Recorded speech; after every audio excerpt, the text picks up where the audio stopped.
Okay, so let's look at the task again. Yesterday we were down at the pool measuring the number of, or trying to get the measurements for the number of tiles of the pool. Let's just think about what we need for part. We're only dealing with part one at the moment. Hopefully you made some sort of attempt at the diagram. I'll help you with that in a second. There should be 5 surfaces, not surfaces, surfaces in your diagram. And I'll look at that in a second. The measurements, if you're missing some, I will help you also with that in a second. But for your diagram, please draw it neatly and try and use a ruler and pencil. That'll be for the best grades. And the more detail you include, the better. So for instance, the lights inside of the pool and things like that, can you remember what those look like? Then you need to calculate the surface area of the pool.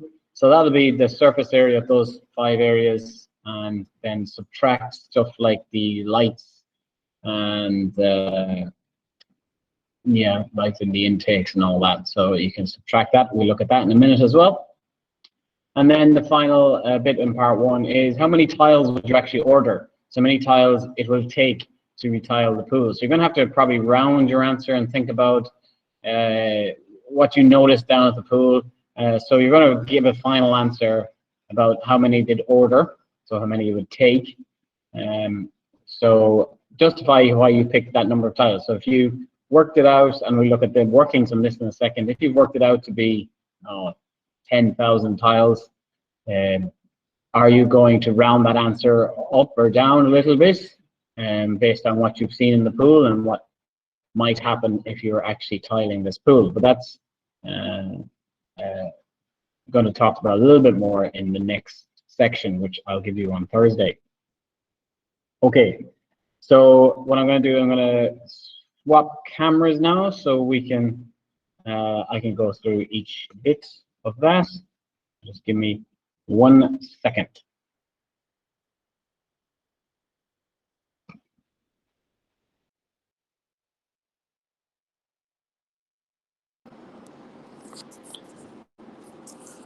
Okay, so I've switched to this camera. I'll answer any questions, all questions in a minute. Okay. All right, so hopefully you can see now, and you're switched onto my second camera. So let's talk about the diagram first of all. So the diagram, I would imagine you are including the bottom of the pool in your diagram. So the bottom of the pool will look something like that. Do label it as you go, bottom of pool or whatever you want to call it. I know some measurements, I know it's 25 meters long, if you didn't have that, and it's about 12.5 meters wide. And you can, if you got a different measurement, a more accurate one than that, you can use that instead. So that's one of the surface areas you can draw. The 2 ends of the pool, now you can attach them here if you want to draw the net, or you can just have them separately drawn. So the end of the pool, so perhaps you can call this the deep end, and maybe the other end then is the shallow end. So I've separated them. I'm going to share the video I did last year on this, where I've combined them as well, but you can separate them. Of course, all this should be done with pencil and pen. Now, for obviously the widths are going to be 12.5 this way, the same, because they'd have to match here.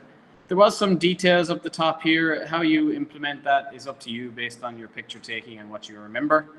There's also some intakes here. There's also some intakes that are stuff at the bottom of the pool, so as much as you remember. And perhaps you can put in the different colors of tiles that were there. You can do that if you want. 12.5 here for the shallow end.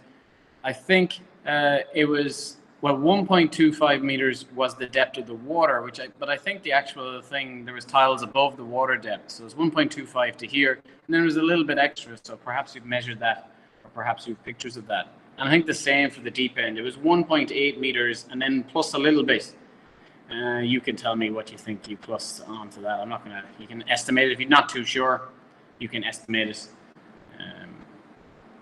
Or you can leave it and come back to it or maybe ask a friend what they have put on. So it's maybe an extra 20 centimeters, maybe 25. But if you've taken a good picture, you can estimate better because you can base it off what one tile size is, and we'll talk about that in a second. On the side of the pool, now in last year's video where I gave an option just to do a more simple option of a straight angle for the depth, so a straight slope down. But I would imagine for the sides of the pool, we did this yesterday. I would split it up so that there was a flat base for the side, then maybe a triangle here for the sloping base, and then another rectangle here at the end. So this is the shallow base. There was a slope which forms a triangle, which will help you for the area, and then there is a rectangle here. Both sides are the same, and then there's some maybe intakes or stuff along the side there, and you can put those in. I'll take questions at the end if you have a question. So there's two of those, so you'd have to draw them twice if there's any difference between the two. So all these would be the diagrams that you'd have to include, all labeled very well. So make it bigger than mine here. Mine are a bit small. Label them well, put in any details you remember or can see in your photographs. So this task is all about communication, and I'll look at the marking rubric at the end here. Okay, so that's the diagram. Now, for the areas, well, areas are quite simple here for rectangles. So it's just going to be, if I was doing this area, I'd do 12.5 times maybe 1.5 here is my total length, and that'll give me the total area. And then I could subtract these circles based on your estimation. You don't have to, but you can.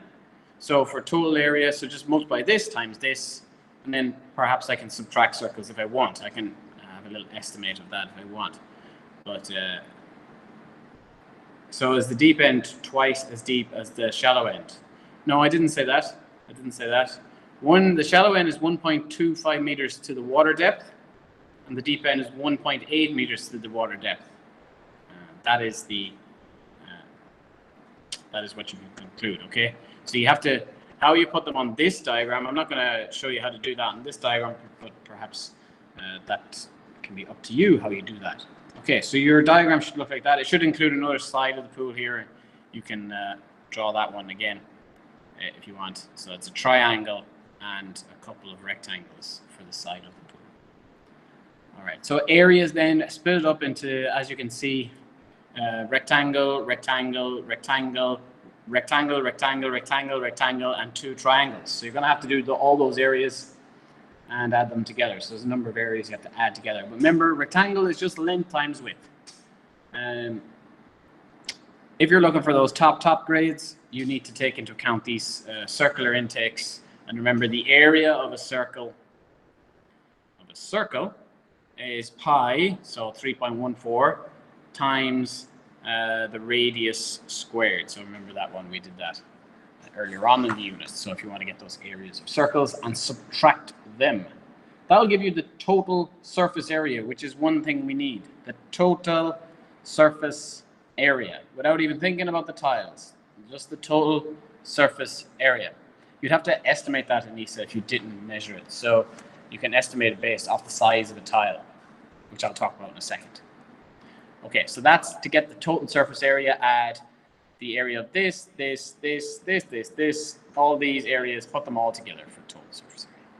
Okay, so that's going to help you with the total surface area.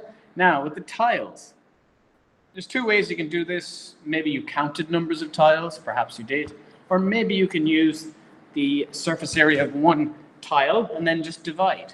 The tiles are all pretty much the same size. I'm sure you found some tiles that weren't the same size or cut differently. But in general, if you want to use my measurements for one tile, this is a tile I've drawn here.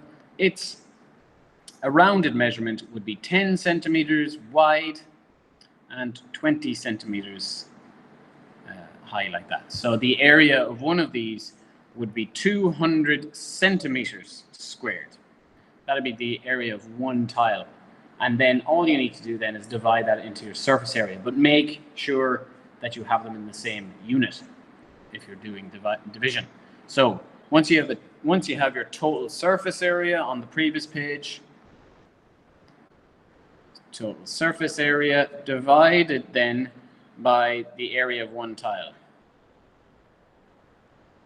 And that will give you a rough estimate of the number of tiles. Once you get the total surface area, total surface area and then divided by the area of one tile, that'll give roughly how many tiles. And then round your answer any way you want.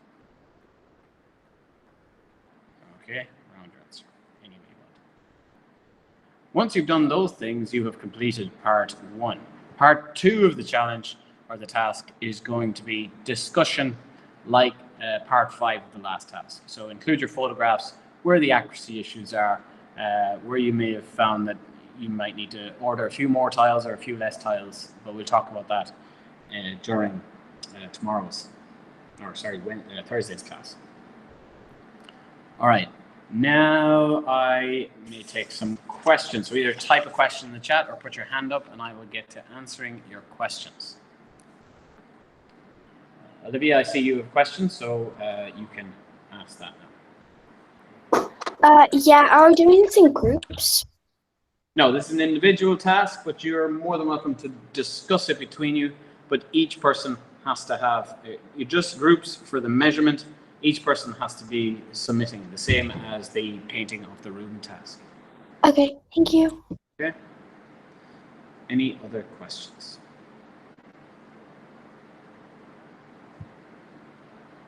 All right, I don't hear any other questions.